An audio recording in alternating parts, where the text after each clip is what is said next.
Hello fellow travellers and welcome to episode number 5 of The Apple and the Hero. My name is Sarah Orfoli and today I would like to be your guide on the pathways of history. The path I would like to travel with you today is a bit of a long and winding one, with many other paths, small and big, running parallel to it and crossing over at times, sometimes even in multiple occasions. I could just stick to the main path, of course, to the main characters I want to introduce to you, but I feel that such a course of action would be akin to go hiking in the mountains with your eyes glued on the road in front of you.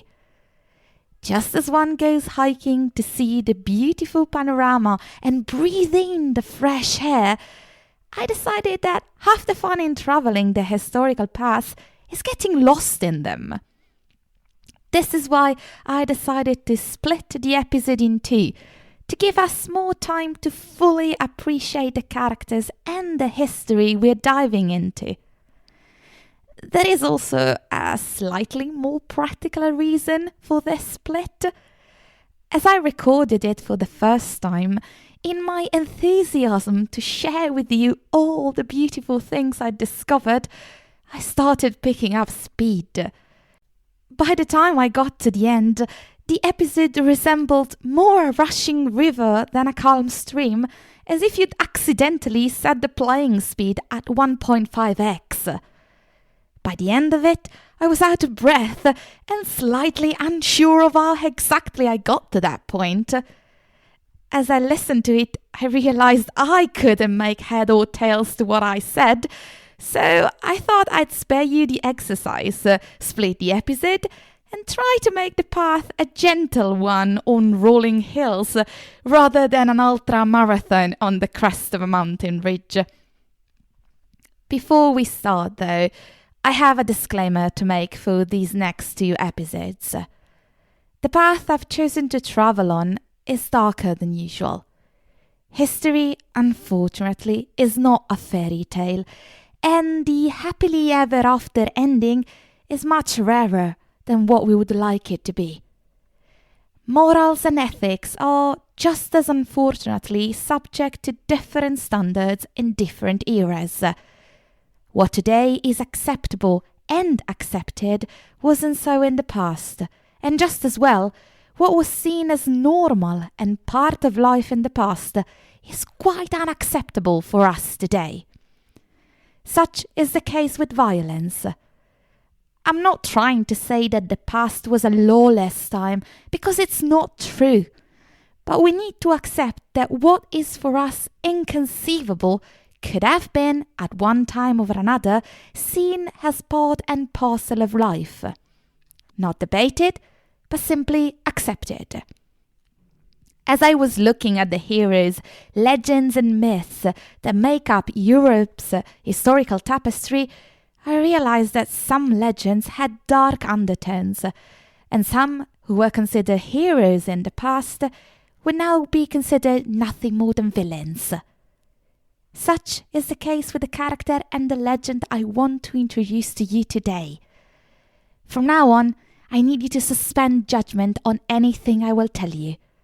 Sure, most of the things we'll see would be and have been deemed immoral and unlawful today, but we cannot judge history and the past using today's standards.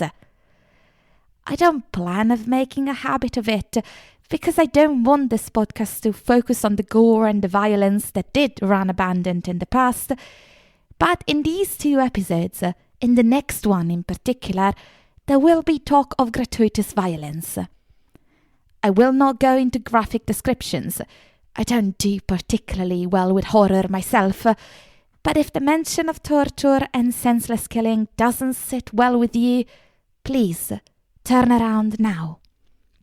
I will see you on the next path, when we'll follow the footsteps of the Nordic explorers and set sail for the cold north. If you want to travel through the darkness with me, then I welcome you, and I hope you brought a torch and some silver with you, because the main character we're going to meet is best known for not having been able to quietly stay in his own grave. For the next 2 episodes, we're going to travel through Eastern Europe, down to the Dardanelles, meeting people of different faiths fighting each other on the political and religious stage. I would very much love for us to lose ourselves in the beautiful forest of Wallachia, modern-day Romania, where we will meet the real-life man behind the velvet cape of the most notorious vampire of all times. Let me introduce to you Vlad III Dracula, known to friends and foes alike as the Impaler, Voivode of Wallachia, scourge of the Ottomans and sometimes even the Christians, defender of the Christian faith. The story of real-life Dracula has so many elements of a tale that it's no wonder that even during his life he had crossed directly into legend. Like all real human beings, there are 2 sides to Vlad III's character. On the one hand, the bloody extremist, whose behaviour was considered too much, even by the 15th century standards. And let me tell you, that century isn't exactly known for its peace-loving folk. On the other hand, he was considered a hero during his lifetime and after it. Interestingly enough, by the very same people who had thought him a violent madman, because he had been crucial in stopping the Ottoman hordes from sweeping up half of Europe. As I said at the beginning, rather than focusing on one single character, this time I decided to wander around a bit, taking you to meet not just Vlad III Dracula, but also other characters who were either major players in the historical scene or have played an important role in Vlad III's private life. Our first stop is in a lavishly decorated palace where ancient Christian touches mixed with newer Turkish ones. It's January 1477, and the same cold front blanketing the north of Europe has reached here, Constantinople, modern-day Istanbul, where Sultan Mehmed II has established his Ottoman court after having taken the city in a spectacularly flamboyant fashion more than 20 years before. We sit in one of the antechambers, huddled next to one of the braziers with other dignitaries, waiting patiently for our turn to see the Sultan. Suddenly, the doors swing open with enough force to signal the urgency of the messenger, who had clearly ridden through the night just to bring this message to the Sultan. What could it be? The Ottomans have been at war with the Christian kingdoms for decades, and a front is always open between these warring powers. Could it be news from the front? There had been an interesting piece of news making the rounds a couple of months before. After 14 years spent partly on the run and mostly in chains, the former voivode of Wallachia, Prince Vlad III Dracula, was once again seated on the throne from which he had terrorized the Ottomans for almost 7 years. There had been an uproar when the news had reached the ears of Sultan Mehmed II, and many diplomats whisper about late-night meetings between the Sultan and his generals to formulate a plan to get rid of this scourge once and for all. No one says anything, but it's clear that this sudden message could have something to do with Vlad III. The messenger is carrying a wooden box with him, with dark, dampened corners on it. Some veteran diplomat shakes his head and declares ominously, "It's done, then." But nothing else is said, and no one comes out to bring news. What had happened then in that cold January 1477 in Constantinople? The truth is, we don't really know. Historians are not even sure that something did happen. But according to chronicles and legends, a Turkish messenger did arrive at Mehmed II's court in January 1477, carrying a wooden box to present to his sultan. Inside the box was something Mehmed II had been trying to obtain for almost 20 years, the head of Vlad III Dracula, voivode of Wallachia. According to those unproven sources, the Sultan had been very happy to finally get what he'd been after for so long, and had immediately ordered that the head of his greatest enemy was to be mounted on a pike and displayed at the gates of Constantinople as a warning to all who decided to defy the Ottoman Sultan. This is, as you might have imagined, the end of Vlad III Dracula. After a life which could have come out of a modern-day action movie for all that had happened to him, and after having gained and lost the throne of Wallachia 3 times, someone had come for his head, like he had done to so many other people before. What happened to make Sultan Mehmed II happy to display his head on a pike, though? What did Vlad III do to deserve such an ignominy? Before we start untangling the truth from the exaggerations of Vlad III's life, let me finish introducing you to Turks and their empire. The Ottoman Empire, also correctly known as the Turkish Empire, was an empire founded in the 13th century by Osman I. It was one of the longest-lived empires in Europe, going from the end of the 13th century until the end of World War I, when it was dismantled. While the peak expansion for the Ottoman Empire came under the reign of Suleiman the Magnificent in the 16th century, the Ottomans were already a frightening power at Christian Europe's door during the 15th century. Sultan Murad II's military exploits in Eastern Europe had already soured many a night for the Christian rulers, especially those of Hungary, and the Christian people of the Balkans who had steadily fallen under the Ottomans' rule.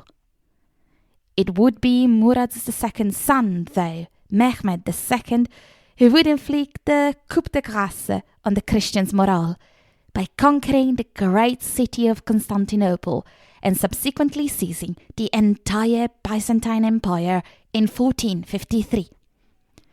In those years, the Ottoman Empire was unstoppable.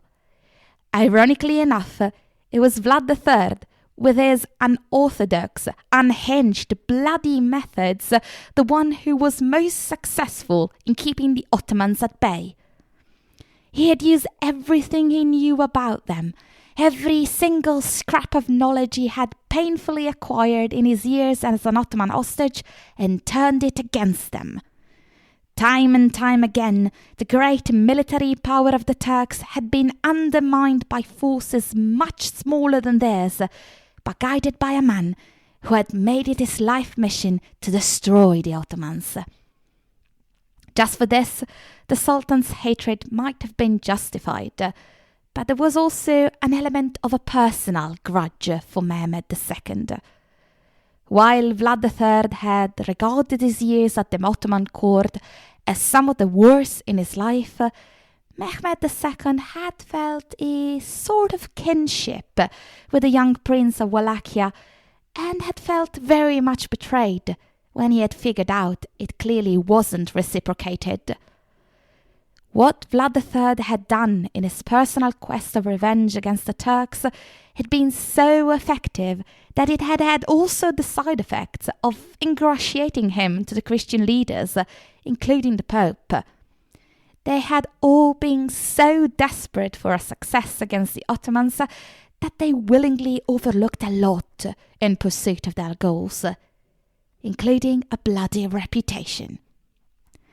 Let's step very briefly onto the main path for this episode.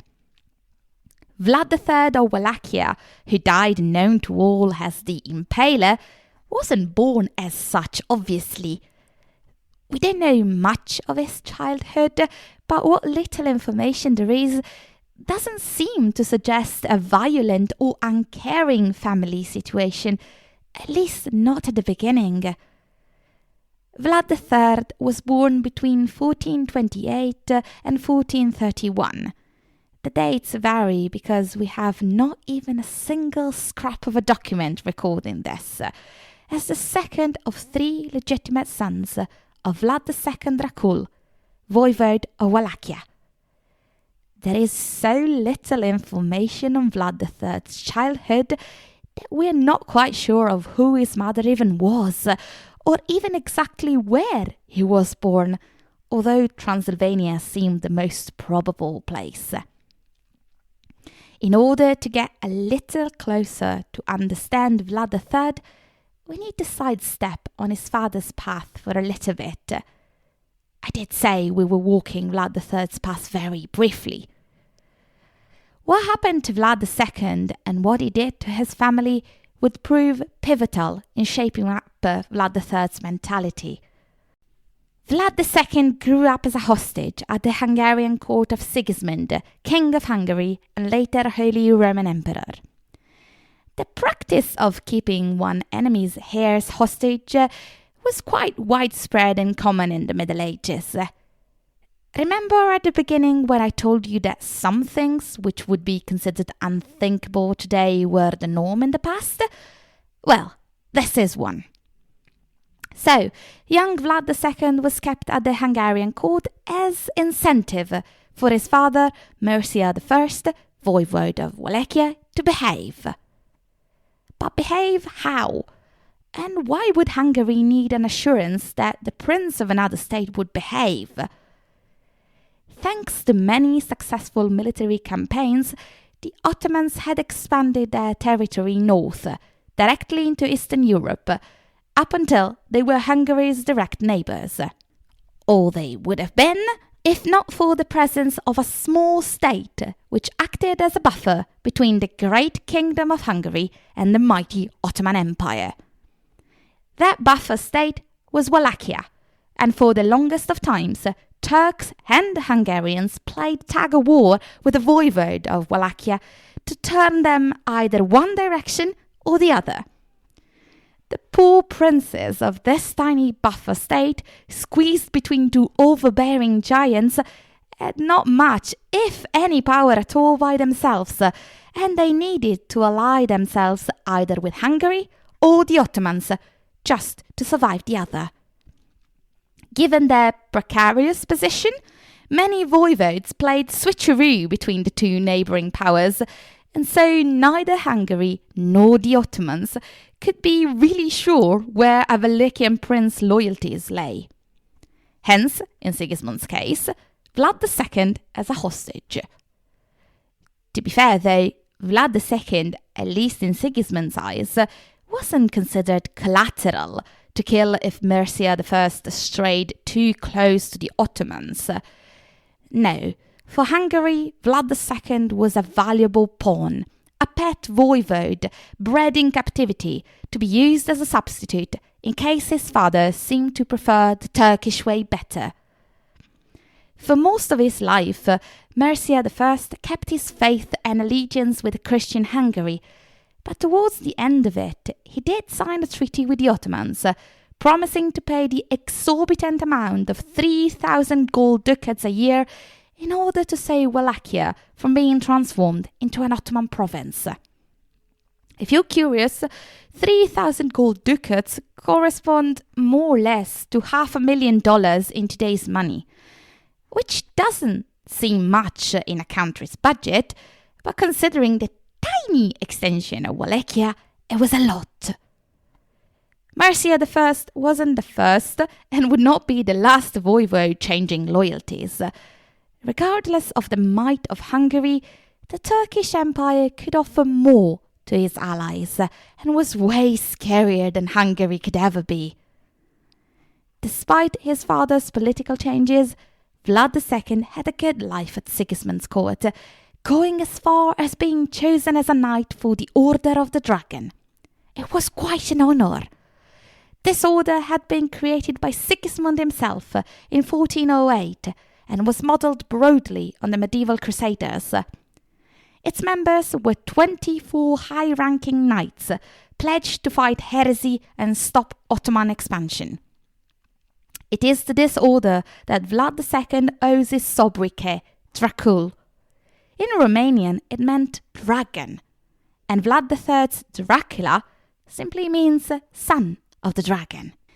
It's interesting to know that the word Dracul has undergone a change during the centuries. In the past, it meant dragon, while nowadays it means devil, in no small part due to the exploits, true or exaggerated, pinned on Vlad III. In 1436, after the throne of Wallachia had, for almost 20 years, mostly switched back and forth between two voivodes in a weird game of royal tennis, Hungary decided it was time to put their pet voivode, Vlad II, on the throne. The prospective voivode had come prepared for war against another one of his half-brothers. Don't ask, Wallachians' family trees at that time were complicated, okay? But an illness finished the job before blood could be shed. Yeah, I know, some of you are raising their eyebrows at this. An illness? Really? As far as I could see, though, there were no rumours of anything else going on, but you're free to think otherwise. Faithful to his Hungarian patrons, Vlad II's first act of reign was to cancel the yet unratified treaty that his predecessor had been about to make with the Ottomans. For a year, everything seemed to go according to plan. And then Sigismund died, throwing Hungary into chaos. Having lost his patron, Vlad II did exactly what one might have expected the ruler of a tiny buffer state to do. If Hungary couldn't protect Wallachia from the Ottomans, it was time to knock on the Sultan's door and seek protection there. For just 1,000 gold ducats a year, which was way less than what his father had negotiated, but with an added 500 youths to be torn into janissaries for the Sultan, Vlad II put Wallachia on the Turkish maps. But since apparently this wasn't complicated enough, Vlad II decided that in order to maximize his chances, he would play both sides. I think you're starting to see where Vlad III got his cunningness from, right? To be fair to poor Vlad II, though, it wasn't much of an application of his own free will, but the result of János Hunyadi, great Hungarian military commander and scourge of the Turks, suddenly appearing in the Wallachian capital city Târgoviște one day and demanding that Vlad II join the Christians in another crusade against the Ottomans. Let's step for a moment onto yet another path. I did say at the beginning of the episode that we were going to get lost today, so I really hope you brought sturdy shoes. This time following the Hungarian military commander himself, János Hunyadi. He is celebrated as the greatest hero in the wars between Christians and Turks. He managed to score many important victories against the Ottomans, and while his body count may be very high, he never reached the peaks of depravity which Vlad III easily made his trademark. He did kill hundreds in a period when cruelty was commonplace, but he was somewhat principled and drew the line at slaughtering civilians without cause. He was of Wallachian ancestry, and he owes his name, Hunyadi, to the castle of Hunyad in modern-day Romania, which was given to his father by the Hungarian king Sigismund.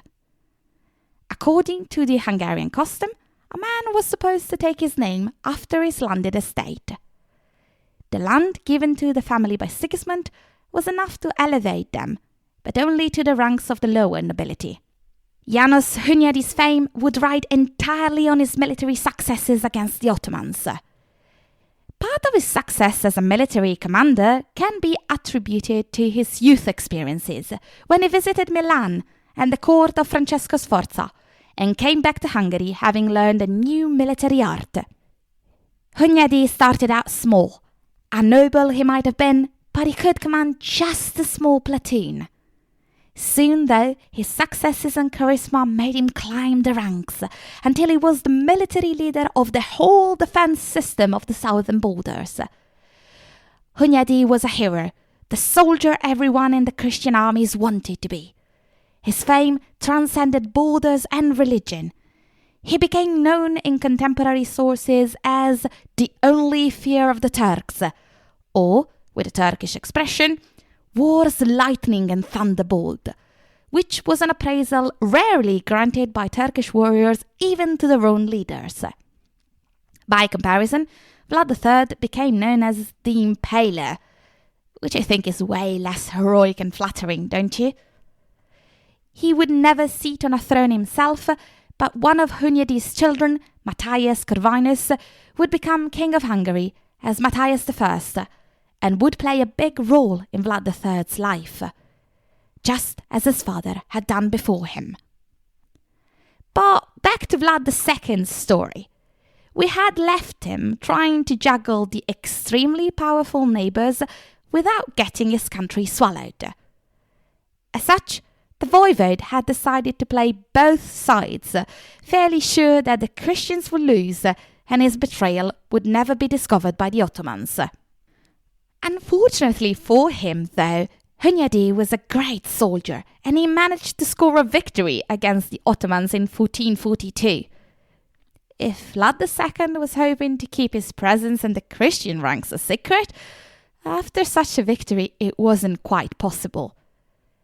As one could have expected, Sultan Murad II didn't particularly appreciate this initiative from one of his vassals, and so he summoned Vlad II and his two younger sons, Vlad III and Radu, to his court to hear an explanation. This, right now, is the moment in which Vlad III makes his debut on the political stage. His role, you ask? The hostage. The summons were clearly a trap, a way to get Vlad II and his two youngest heirs to the Ottoman court in Edirne, where they were kept for 1 year, basically until Vlad II had convinced the Sultan that A, there wasn't going to be a repeat of what had happened, and B, he was a loyal Ottoman vassal. Knowing that promises could and had been broken, upon the release of the Wallachian voivode, the Sultan decided to keep Vlad III and Radu as hostages and collateral. Historians are agreed that the seeds of what would become Vlad III's warped personality were sown here. As he was taken hostage, Vlad III was 11 or 12 years of age, old enough to recognize he and his brother were being abandoned by their father, who had chosen politics over blood. This meant that what was, I assume, an already surly disposition became even surlier, as Vlad III absorbed the most important lesson his father would ever impart to him. Politics is not personal. Vlad III was a boy in the court of a mighty military power. He could not hope to escape, but he raged enough against the authority that he was not seen particularly well by the Sultan's officials. He was a good enough student of the military arts, with a good eye for detail and memorization, and a pretty capable warrior. But his violent tendencies and his willful defiance of the authority meant that he became increasingly familiar with the Ottoman whip. The Ottoman prince, Mehmed II, tried to build a relationship with him, especially since both were princes in waiting at the foot of the throne. But Vlad III rebuffed any offer. Just as Vlad III saw his forced stay at the Ottoman court only as a prison, of which he needed to learn all he could in order to escape it and then crush it, his younger brother was exactly the opposite. At 7 years of age, maybe young Radu had seen his situation more as an adventure than a betrayal on the part of his father, or maybe he had a more agreeable disposition than his brother to begin with. He was less academically inclined than his brother, but he happily soaked up every scrap of knowledge made available to him. He struck up a lifelong friendship with Mehmed II and was overall happy at the Ottoman court and favourable toward the Turks, which only contributed to Vlad III's loneliness. Another part of his family had decided to abandon him for the Ottomans. In the meantime, Vlad II had gone back to his throne in Wallachia, just in time for Janus Hunyadi to declare yet another war on the Ottomans, the so-called Long Campaign, between 1443 and 1444. At first, Vlad II did stay loyal to the Ottomans by allowing them to cross Wallachia to reach the Christian troops, and he also tried to dissuade his allies from attacking the Turkish Empire yet again, telling the Polish king that Sultan Murad II had a bigger retinue when hunting than the Christian monarchs had soldiers for the war. In the end, though, squeezed once again between a very hard rock and a supremely hard place, Vlad II decided to play the two sides once again and sent his son Mircea II with 4,000 troops to fight against the Ottomans, knowing full well that his other two sons at the Ottoman court risked being killed over it. In the end, neither Vlad III nor Radu were killed for their father's decision, although there are stories that say their accommodations were suddenly switched to the dungeons, which, one might argue, might not have been a mercy. The long campaign concluded itself with a Christian defeat at Varna in 1444, and Vlad II tried to get back into the Ottomans' good graces by imprisoning János Hunyadi, and released him only when the Palatine of Hungary threatened to declare war on Wallachia. For 3 years, nothing catastrophic happened. Vlad II remained on the throne of Wallachia, orbiting around the Ottoman Empire, and Vlad III and his brother Radu went back to the previous accommodations and life as hostages to the Sultan. It was in the contest of his military education in the Turkish army that Vlad III came across for the first time with impalements. In the context of the violence-fraught 15th century, impalement was often used as a way to strike fear in the hearts of enemies and captives. Vlad III would take these teachings with him all his life and refine them to a point which was considered extreme and immoral even by the 15th century standards. By 1447, it had become clear to Hungary that Vlad II had completely switched over to the Ottomans. So, János Hunyadi decided it was time to refresh the voivode on the throne. His choice landed on a distant cousin of Vlad II, Vladislav II. I swear to you, they are two different people. The nobility in Wallachia, the boyars, supported this new pretender on the throne. A voivode needed the support of the boyars to be elected and to rule. As such, the boyars had everything to gain from choosing the weakest candidate as voivode and keep the political scene in Wallachia quite unstable. Which meant that, for the boyars, Vlad II had overstayed his welcome and needed to go. His eldest son, Mircea II, was blinded with a hot poker and then buried alive, so that the throne could freely be passed to the other ruling house. As for Vlad II, he was hunted and then killed by the boyars. According to one legend, before dying, he gave his sword with a dragon hilt and his dragon pendant to a trusted aide, to be taken to Edurne and be given to his son. The soldier galloped without rest for 5 days, avoiding all enemy patrols, and finally he reached Edurne, where he gave the objects directly to Vlad III, who, in that moment, forgot all his father had done to him, and sought to avenge him and his brother and reconquer the throne of Wallachia. From that moment on, Vlad III would insist on being known as Dracula, the son of the dragon. In the context of these 2 episodes, though, I will continue to refer to him by his name and not his sobriquet in order to distinguish him from the vampire Dracula. His hatred for the Ottomans notwithstanding, it was clear to Vlad III that they were his best bet in trying to reclaim the throne. And for the Ottomans, the same was true. Vladislav II, who had become the new voivode of Wallachia, was clearly a Hungarian puppet, and it was time for Sultan Murad II to put the Turkish pet voivode on the throne. Between the 2 brothers, Vlad III was the best choice.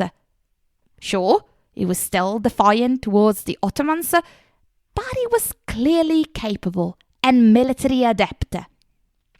His brother Radu, though more amiable and prettier, he would be known later in life as Radu the Handsome, whereas his contemporaries would pen less than flattering descriptions of Vlad III's physique. Well, he was not a good choice as Vlad III. The Sultan's plan was simple. On one hand, keep the Christian armies engaged in what became known as the Battle of Kosovo, which ended with a clamorous victory for the Ottomans, and on the other, send Vlad III into Wallachia with a smaller contingent to conquer a throne which Vladislav II had left empty in order to aid Hunyadi in Kosovo. And it worked! It went exactly as planned, and Vlad III installed himself on the throne of Wallachia, a legacy that was his by birthright. He was ready to prove himself and start his grey reign. And with Vlad III now officially the new voivode of Wallachia, it's now time for us to sit down by the fire and take a break. I haven't said a lot about Vlad III for now, I know, but introducing the context in which he lived, the people who helped for good or for bad to make him the man he became, was something necessary, in my opinion, to really understand how and why the story unfolded as it did. As I searched for a suitable title for the episodes, I chose one which I felt represented Vlad III best. But then I realized that in that moment in time, many other people could have been considered just as Vlad III, the ruthless ruler. We are now at the end of another episode.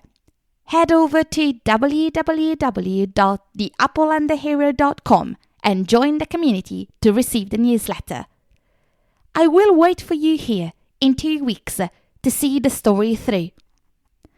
As always, all the research and the writing for this episode has been done by me, Sara Orfali, Doctor in History.